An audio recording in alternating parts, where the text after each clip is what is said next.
All right, Mac, it's been about 36 hours now. Just have you been able to digest, that it's just over like that?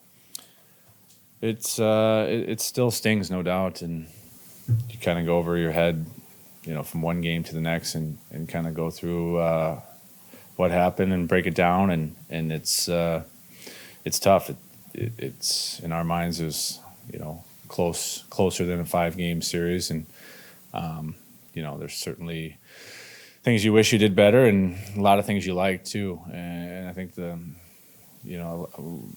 lot of things in the game that we felt we did well didn't get rewarded for at times, and that's the nature of playoffs. It's close, it's tight, and you need high execution from everybody in your lineup at different points, and ultimately we came up short. And give Florida a ton of credit. They played their game plan really well and capitalized on their looks, and a group that really has a strong belief in coming off of their last season's success. You could see it in their game, the way they played, and didn't beat themselves, and ultimately got the job done.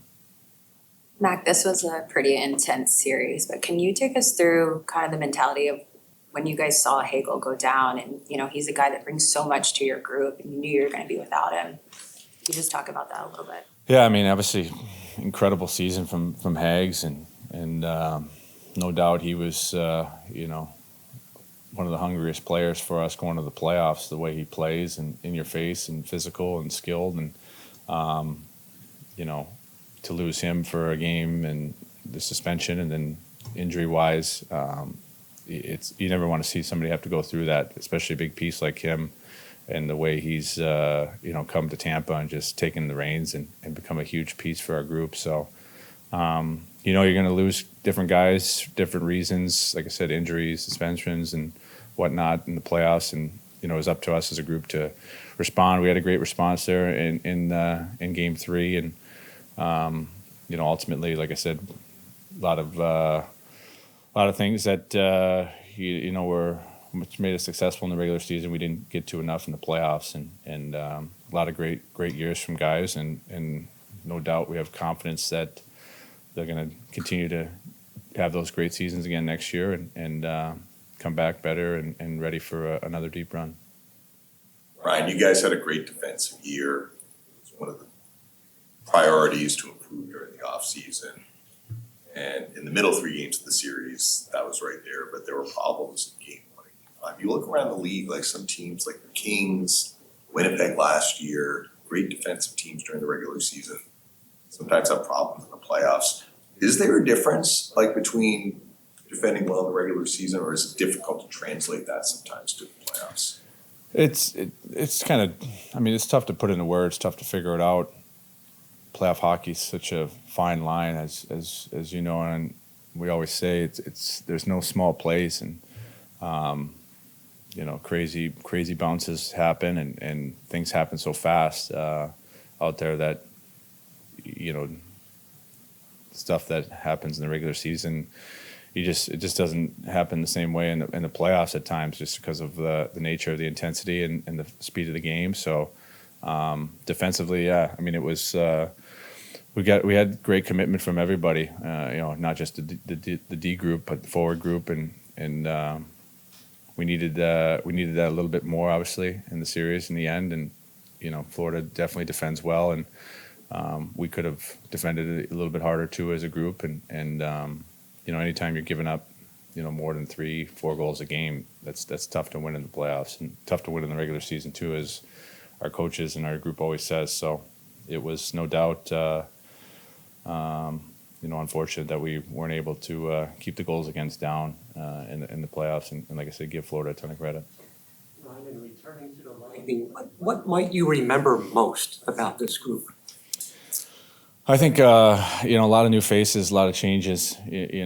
Obviously I hadn't been here the last couple of years, but there was a lot of moves made and changes over the course of at least a couple of years since I've been back, and I still love the winning culture, the winning attitude that we have here, and that we don't take for granted making the playoffs, right? That's a challenge every year. not every team can say that, and you never know what's going to happen throughout the course of regular season. You expect to make the playoffs, but you still got to go out and do it. And I think for our group, we keep that buy-in mentality, that great attitude of, showing up, coming to work every day, accepting your role and doing whatever you can to help the team win. And, it's up to us as leaders to keep that same culture, that same mentality here, because that gives you a chance every year. And that, makes it easier when new guys come to the team. They feel part of the group. They feel valued. And like I said, that's what, is great, at least for me coming back here, that we still have that mentality, that culture here of everybody pulling for one another.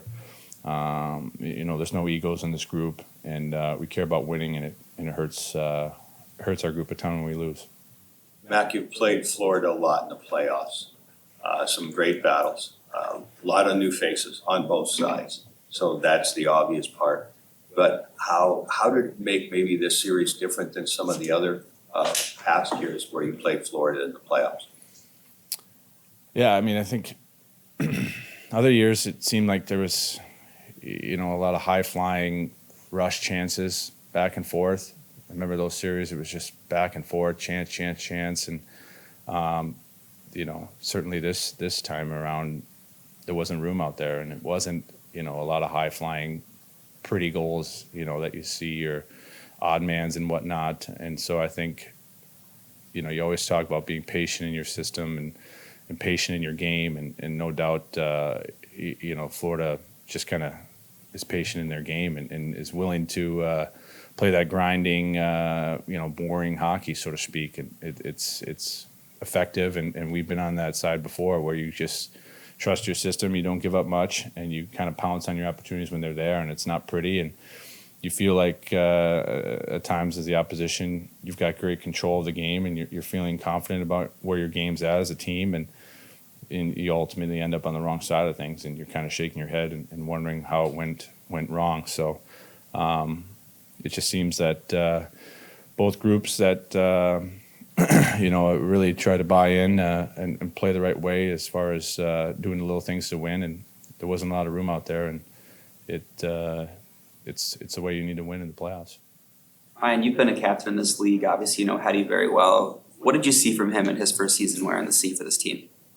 I thought he was, same old Heddy for me as far as being the leader he was even before he was, the captain. And obviously he's been here his whole career. He knows this organization, this city, better than anybody, and he loves playing here. You can see that the way he carries himself on the ice, prepares so hard, and wants to win so much for the guys next to him in the city and this fan base. So he should be really proud of the way he stepped up and was the captain this year, and he's going to be expected to do the same right away next year. And like I said, I talked about it earlier, like the culture, the attitude that we have here, where if you're a new guy, you coming in, you feel welcomed right away, you feel valued, and there's one goal and there's one expectation. And when you don't get there, it stings, and you want to do whatever you can to make sure it doesn't happen again.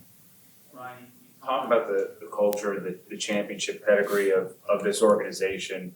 There are a lot of people in that locker room who have hoisted the cup, but as the years go on, there are an infusion of people who have not. You have to relearn how to get back to that championship pedigree with the new younger group that gets infused into what you guys have built here over so many years. Yeah, no doubt.